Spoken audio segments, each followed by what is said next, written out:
Hello, everybody, and welcome to the Ms. Behavior podcast. I'm Colette. And I'm Kurt. We are your hosts for the next 30 or so minutes to talk about all things college student conduct and tangential. Kurt, what's on your mind these days? It's start of the school year, and I just moved, so I still live in a sea of boxes. So my head is there. Yeah, and just a lot going on in the world right now. So we could certainly unpack all that. Kurt, I appreciate you so much. You have been a partner in this while you were moving your entire family's house and still making time for this. Well, there's nobody I'd rather spend time with on a podcast. Me too. This is such a dream. What's going on in your world? Well, I just received back, I don't know if you've ever heard of Enneagram. Is that a personality type indicator? Kind of. It's like you've mentioned a couple times Myers-Briggs. I love a Myers-Briggs. And we discovered on our podcast that we have the exact same INTJ. And yet it plays out differently for us. But Enneagram is almost like Myers-Briggs on crack. Its claim to fame is that it's supposed to reveal things that are unconscious to you that maybe other people pick up on, or things you know about yourself that other people do not realize. And so I just did my Enneagram test and got the results back. So what did it reveal? What are you comfortable telling us that it revealed? Well, I'll tell you, listeners, but first you have to like, comment, and subscribe.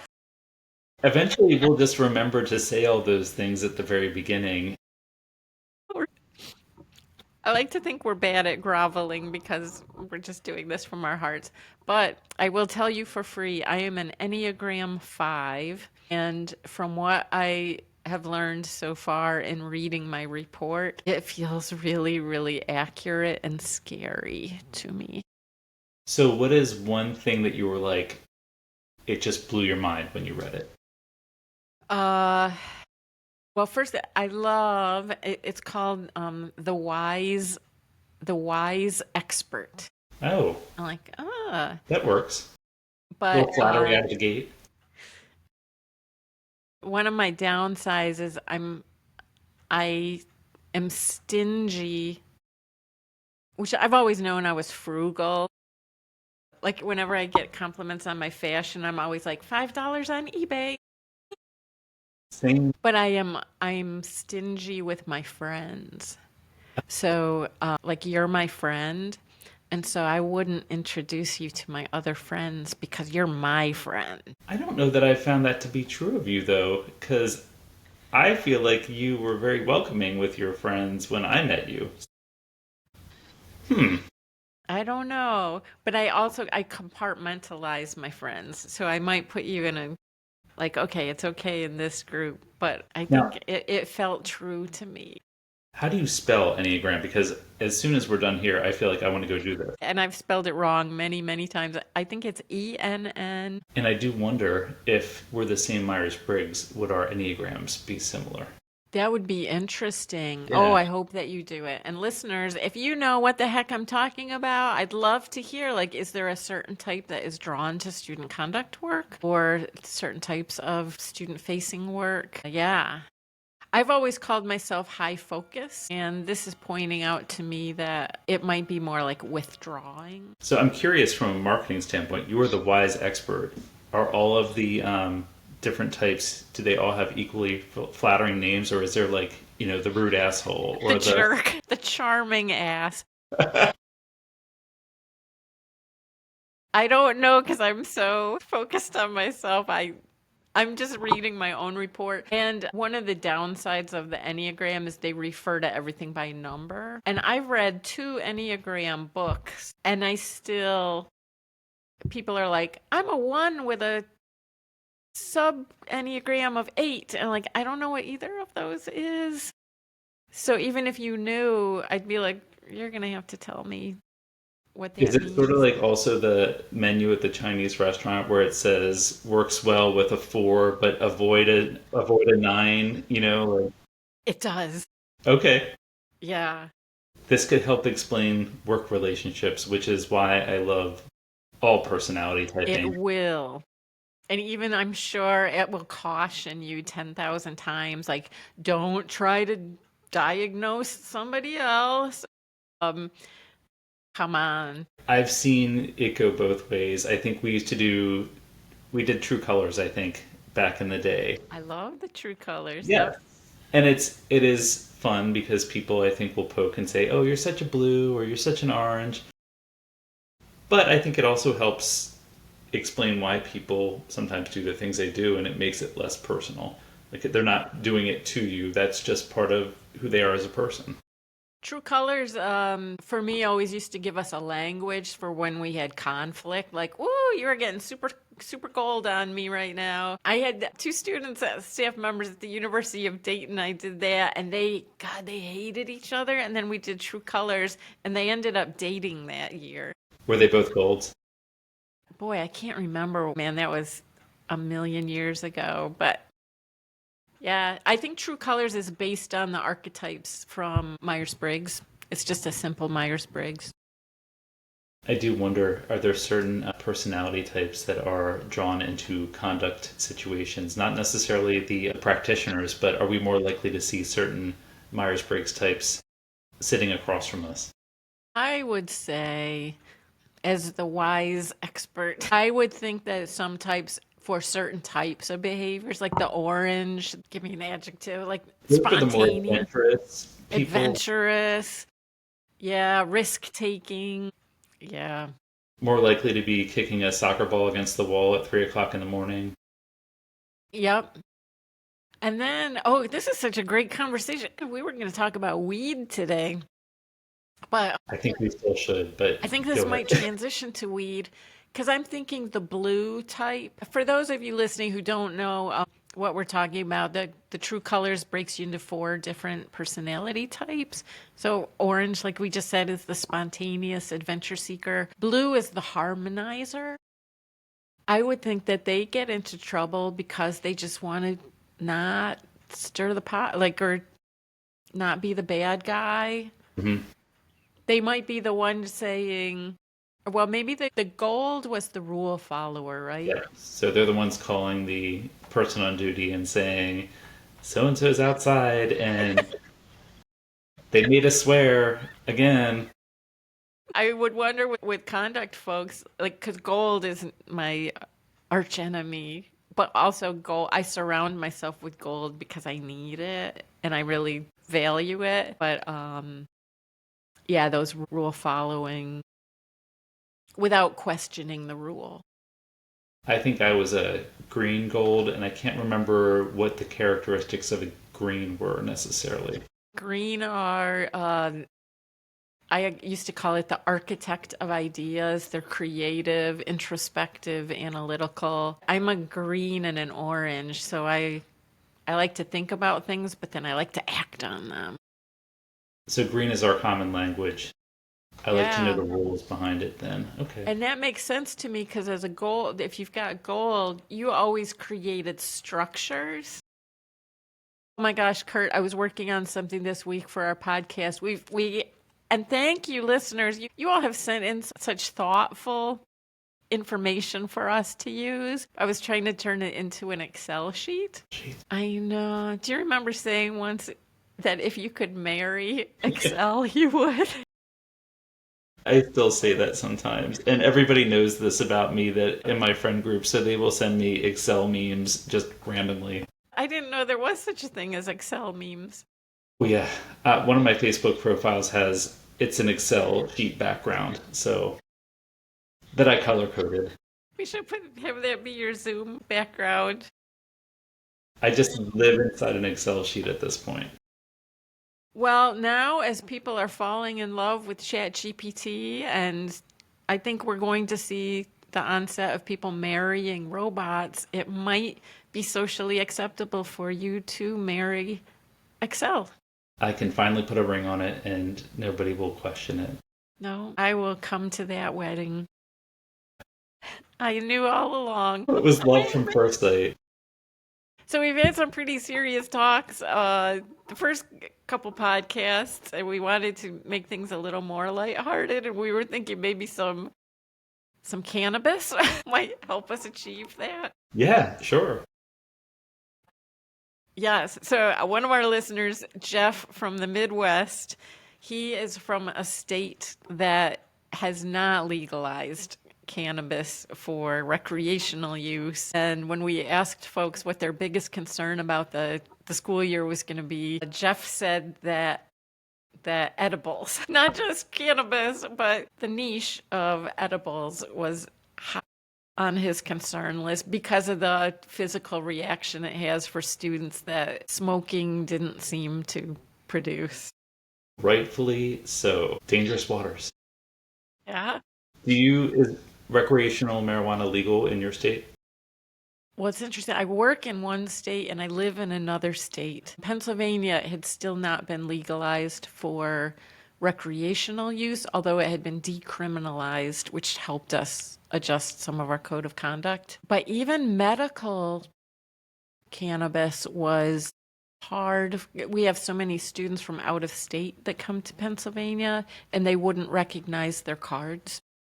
Wow. So, yeah, what about you? I'm in Maryland and they legalized it 2 years ago, recreational. So yeah, it's been, I'm a rule follower. So You are.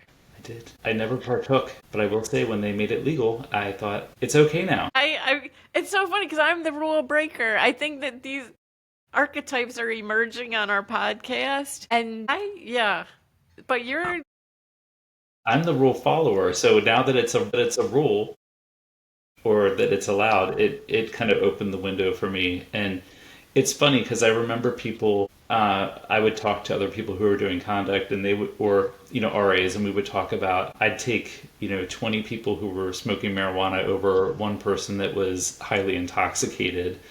And, certainly I can see how that's true, but never having consumed marijuana, I was like, I don't know, what is the actual experience? And it's so much hype over nothing as far as I'm concerned. I mean, it really was like, and the amount I probably partake is probably the equivalent feeling to drinking a glass of wine. But the first time I had an edible was horrible. I want to hear about both these things.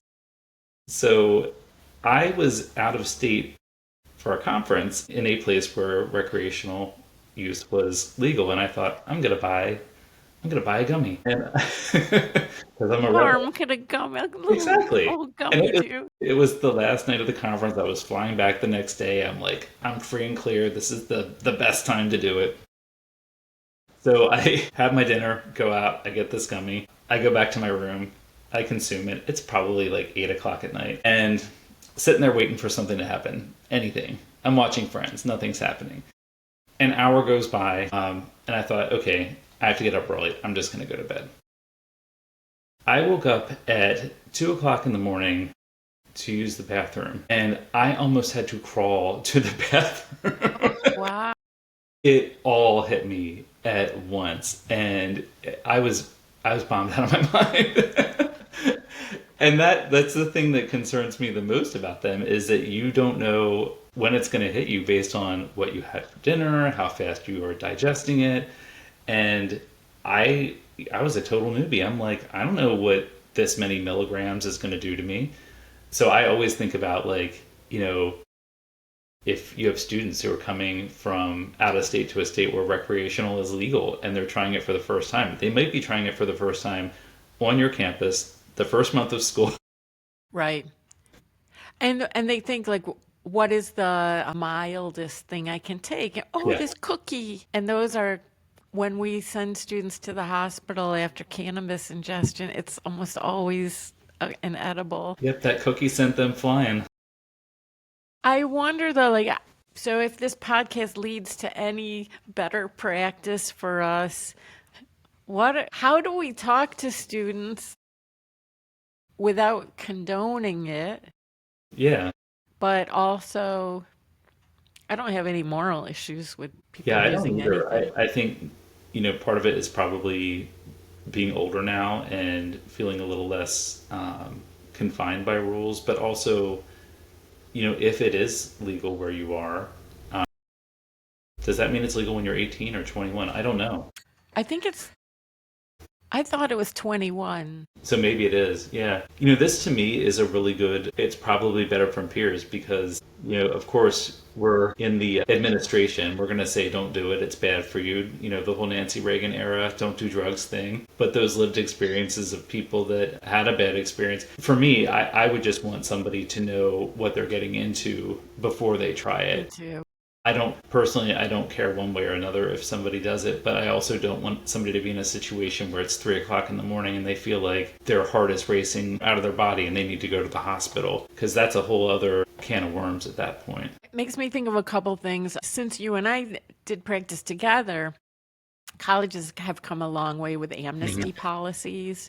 And most colleagues I talk to now have some sort of good Samaritan, like if you make the call to get help for somebody, nobody gets a disciplinary outcome from that. There are different ways schools handle it, but I think that has been positive. Just feels like there's such a fun educational campaign with gummies, like just the image of the little bear or a cookie with a smiley face on it. An enticing nerd's rope full of cannabis. It is. It's funny though. Like I do wonder if I could go back into, like, I don't know if I'd be an effective residence life person or conduct officer at this point, because part of me is like, you do you, but we would need to talk about consequences if partaking leads to somebody urinating on a statue in the middle of the quad, that kind of stuff. You would be perfect now because of that, or at least. Yeah, that's me putting judgment on what's right and wrong. But I tell students, like, I'm not going to surveil you. You're an adult. You get to make adult decisions. What you smoke or eat, like, that's up to you. But I will enforce the policies, and I'm super, super nice. I will do that. But if I see you again, I'm going to have different worries. Do you ever have students like ask you if you agree with the policy? I did work, actually, I worked with a student who, it was about the medical cannabis, and I met them because they were very close to being suspended. I wouldn't have usually heard like a lower level drug case as dean of students, but in this case, they just kept repeating it, and they were self-medicating to deal with some self-diagnosed mental health stuff, or maybe diagnosed. Anyway, they had a medical card out of state that was not recognized in our state, and Pennsylvania did not provide any places to smoke. And so on any college campus, it's still considered a banned. It's a Schedule C or Schedule something that makes it illegal on college campuses to use cannabis. And this is a long answer to your question, but she and I contacted our congressperson to see if they would help get her medical card recognized, because what she was doing is just finding a dealer and buying a bag of weed and smoking it. Even though if she'd gone back to her home state, she could have legally gotten it in pill form. And that's so interesting, because I do think about, like, somebody buying it from a dealer, like, what are they getting? What kind of quality are they getting? Is it safe? It's so highly regulated in Maryland. It does seem safer. And even though you're going to the same place to buy medical and recreational, there does seem to be a lot of quality control in play. I also think, it's so early in marijuana legalization. We have the benefit of, alcohol. It's a nationwide policy. So it's 21 or over, but with so many states taking different stances, to your point, you've got students who come from a state where it's legal recreationally, it's legal medically, going to a school in a state where maybe it's completely not legal. How do they navigate that, especially if there is a medical need and they need to be able to use it? I do wonder, like, 10 years from now, will this sort of be a moot point? Will there be more uniform laws related to cannabis? That's a great question. I hope so. I think it would blow your mind too that some of the decisions students make where there is a clear logic to their calculus, but they might get caught smoking up and then driving back to campus. it is a suspendable offense Yes. on many campuses.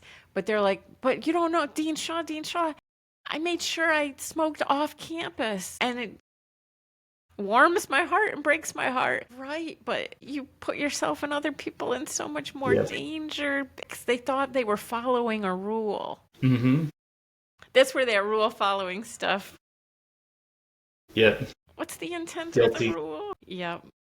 Do you have any cannabis related stories, personal You or were- otherwise? You know I'm gonna ask because I just spilled all of my tea. There's like a millisecond of pause, and that immediately popped in my mind. I was probably 30, and I shared with a friend around my birthday, like, I only have 2 regrets in my whole life. The first one is I did not go see the band Kiss when they got back together and went on tour. And the second one is that I never smoked marijuana. And I just feel that that's a thing that it's a rite of passage or something. And so the next time I saw him, he's like, "Oh, I have a little surprise for you." And he taught me how to inhale. But they taught us in high school health class that there's an enzyme the first time you use, is it THC is the active ingredient? Yeah. It has to break down that enzyme and you won't get high the first time. Oh. And I didn't. It was like nothing. So that was a big old nothing burger. I was gonna say nothing burger too. And then Oh, go ahead. Go ahead. so then I told another friend about that later. And I don't know who I'm choosing as my friends, but the next time I saw him, he had a little surprise for me. And so that's the only other time. I've done it twice. And boy, did it work the second time. And it was the most lovely, giddiest. Like, I just wanted to smile endlessly. And the next day, I was just like, what a phony feeling. I am realizing now that you are, in fact, stingy with your friends because you never introduced me to any of these people. Yeah, yeah, because they're not in your sector. I'm Yeah. also remembering, though, a funny story about how your parents found out that you had tried marijuana. You have to tell this because I still think about this. It's one of the funniest things. Yep. So everybody like, comment, and subscribe. Tell us your stories. Perhaps you want to remain anonymous. Yes. So I went home for a family vacation and we had the board game Taboo, where you have to give your partner clues about what secret word is on a card. And so my partner, it's a very fast-paced game. He turned the card over and he's like, "This is something you experimented with once." And I yelled, "Marijuana!" And then the whole room got quiet, like, what just happened? Like, oh, yeah. I grew up in a house where alcohol and let alone drugs, my mom wasn't a very vocal anti-smoker person. Principal's kids. PK. I mean, yep. Yeah. But I think also the funniest part of that game was that was not the answer that he was expecting either. Right. What was the It was answer? marriage. Marriage. I experimented with marriage once. I dabbled in it Gathered some data. with test tubes and a lab coat. Defended my research, but Oh my gosh. didn't pass the peer review. Enneagram 5 was very revealing about that. Okay. I do not make commitments comfortably. Is it free to take that or is it a paid? I bet there are some free things. I did pay, but it's part of I'm going to do coaching Okay. with the guy that administered it. So it's like taking the mini Myers-Briggs, where you can probably get an idea versus like getting the 40-page report about yourself. Okay. I wrote it down. Oh, I hope you do it. And if there's anybody out there who has done it, it would be really fun to talk to you on our show about typing and how it How they helps use and it. hurts. Yeah, how Yeah. are they using it too?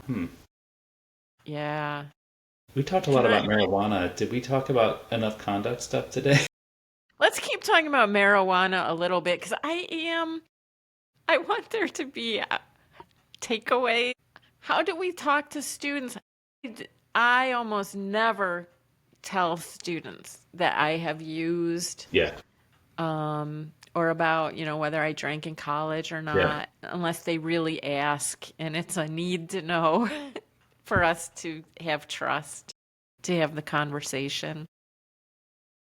But I think we need to be able to talk about this. Yeah, I do wonder. I go back to, are we talking to them about the fact that they use, or is it what led them to be in a meeting with you? Because I do think it's sometimes it is that they got caught doing something that they, actually consuming marijuana or alcohol or whatever.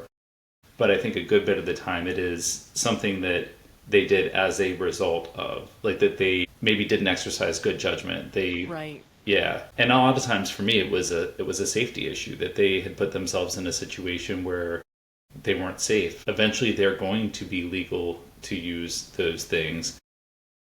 I want to make sure they get there and that they have developed habits that are not going to interfere with their work or their ability to enjoy their life. So that's probably the angle I would take at this point in my career.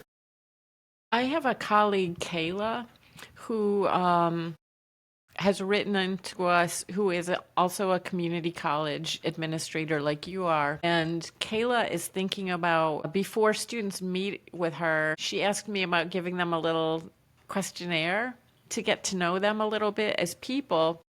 And I Okay. wonder, like we were talking about true colors, would something like that, like are there questions she could ask that might reveal some of those motivations and give a starting place to the conversation?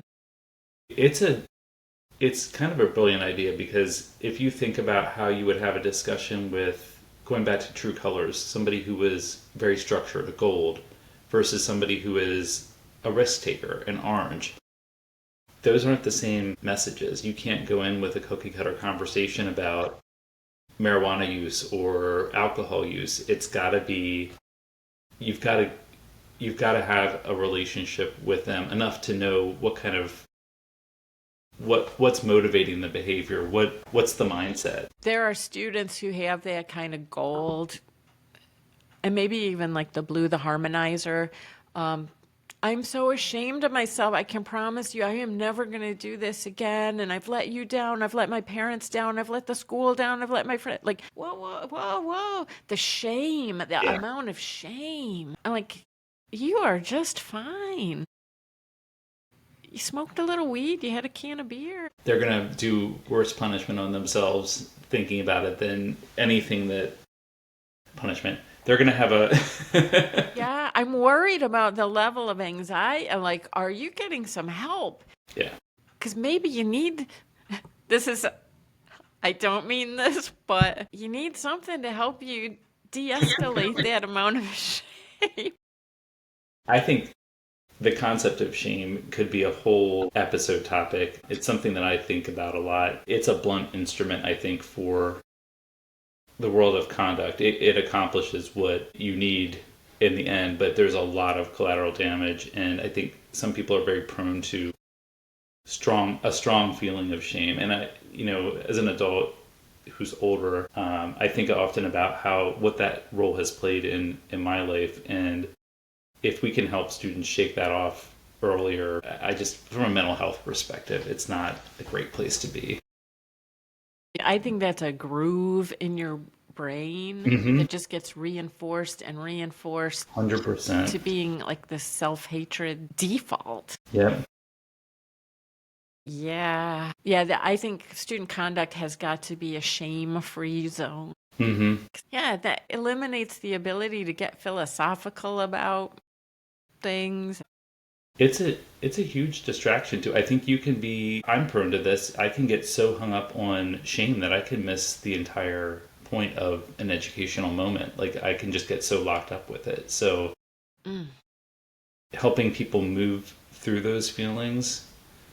I mean, you think of, we talked in the last episode about the tools available to conduct officers. You know, having a background in understanding psychology, I think, is so helpful. It would be helpful. I don't know that it's a requirement, but again, not something we spent a lot of time on when I was doing conduct training in my.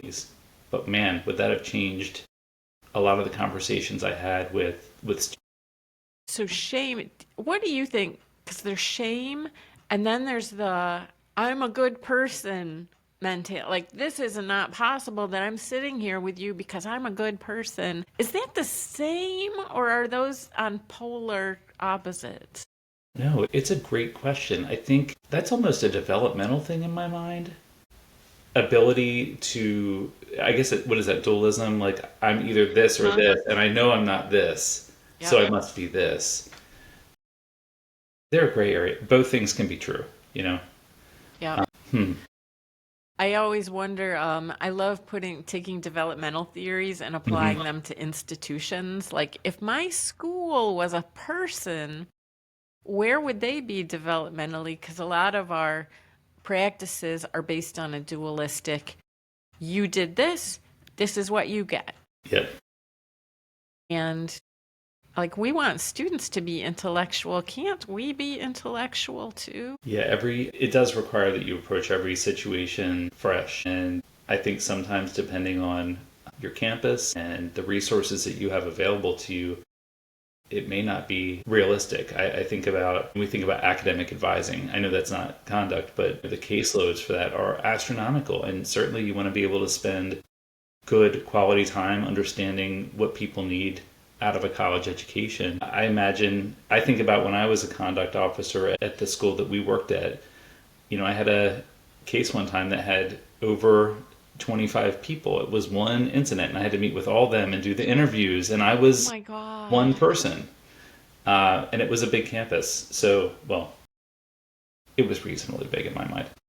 So yeah, how do you carve out time to have those meaningful interactions that don't make for cookie cutter experiences, but also recognize that there's a lot of other people that you have to see that day. I think I need to go back 20 whatever years when we worked together and apologize to you. Because as I think about cases that I think I used to assign you, I think I would give you the ones that I thought needed the more black and white. Like, this is the third time we've seen, like, they need Kurt. And I think that was patently probably unfair and to both of you.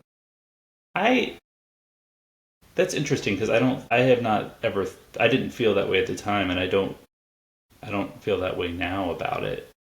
But I think we all find situations where you're maybe not a good fit to meet with that person for whatever reason, that the way that you are handling it isn't a good fit. And that could be a Myers-Briggs thing. It could be an Enneagram thing. It could be any number of factors. Yeah, you've met with the student twice before, and something is like they need something else. It's what we tell students all the time about, you know, therapy and counseling. Like, if you're not clicking with a mental health provider, like, don't give up on it completely. You know, sometimes it's just not a good fit. And I think, you know, it does beg the question in institutions that only have one person doing conduct, is that a great model if, you know, you find that one student that really needs a certain type of interaction and they're not going to get it from this person because it's not their style. There's not a backup person. That's where I think we have to become more imaginative as a field, because there are plenty of people on our campuses that would be wonderful at this work and would relish it. Yeah. And yet they don't have a student affairs master's degree, or like, you know what, they are just the right person to mentor this student. Very true. I was very lucky at my last school. We had a board of faculty and students. And, you know, there's always the age-old, like, the faculty versus the administration. I found working with our faculty to be so joyful. And They were super trainable and probably more deferential than they should have been to me, but they trusted. And I remember one had a health concern, I think right after the pandemic, so he needed to work remotely. And I was able to send students on Zoom to meet with him because he was just so wonderful at helping students kind of get to that next level of thinking. So I was lucky to have that, but could places create their own version of that? I love that idea. I think we're always looking for ways to engage faculty, and I love the faculty at the school I work with. I think they are so invested in our students and their success, and I'm sure we don't leverage their talents outside the classroom as often as we could. And I know not every faculty member wants to be involved outside of their instructional time, but I think there are plenty that do want that. And we have faculty who are amazing advisors for our registered student organizations. Conduct could be another excellent way to engage folks. I was super lucky at RIT. We had a group of trained advocates that would work with students before they came to their hearings, and they'd come with the student to the hearing. Oh, that's great. And they came from all over, faculty, custodians, fellow administrators, first-year seminar teachers, and academic advisors. And golly, it made such a difference what reflecting the students had done before they got to us. I bet. And just feeling like you have an advocate going into what could be a very scary situation for some students. Yep. And they could be like the tough love, but also sometimes a student, they'd be so nervous, they'd start talking loud or withdraw into themselves, and their advocate could say, hey, remember that thing you told me privately? Don't forget to say that. And it's beautiful. I love a good trained advisor system. Yeah, maybe on that note, wow, these things go so fast. I agree. So I think we are about to graduate up to the next level of inviting other people into this crazy space. I'm ready for it. Yeah, if you are listening and you would like to join us, please let us know. We send a link out every month with questions and an opportunity. You could send in even a little video of yourself if you want to ask us questions. But if you want to come on, let us know that too. So high tech. We are so high tech. Adding video clips. I'm waiting to see this. I love it. Yep. People have been very generous with the 3 questions of the month. And so I feel challenged to make sure we ask really fun, interesting questions. We're going to be gearing up toward Halloween soon. I think we should ask about scary things that happen during student conduct experiences. I'm curious to know if anybody ever had a conduct meeting in a costume or if they had a student show up in a costume. I know someone that has a funny story. I wonder if we could get them on. I would love that. That's a good teaser. All right, friend. Good to see you. And I guess before we go, we should also remind people, if you enjoyed this, you can subscribe. You can find us on some social media. Follow us. Share with your higher education friends or your friends who were naughty in college and had to meet with Dean Shaw repeatedly. Yeah, we'd love to hear from students who have been through processes. I think that those could be some of our best. All right, let's close it down, and I'll see you in a week.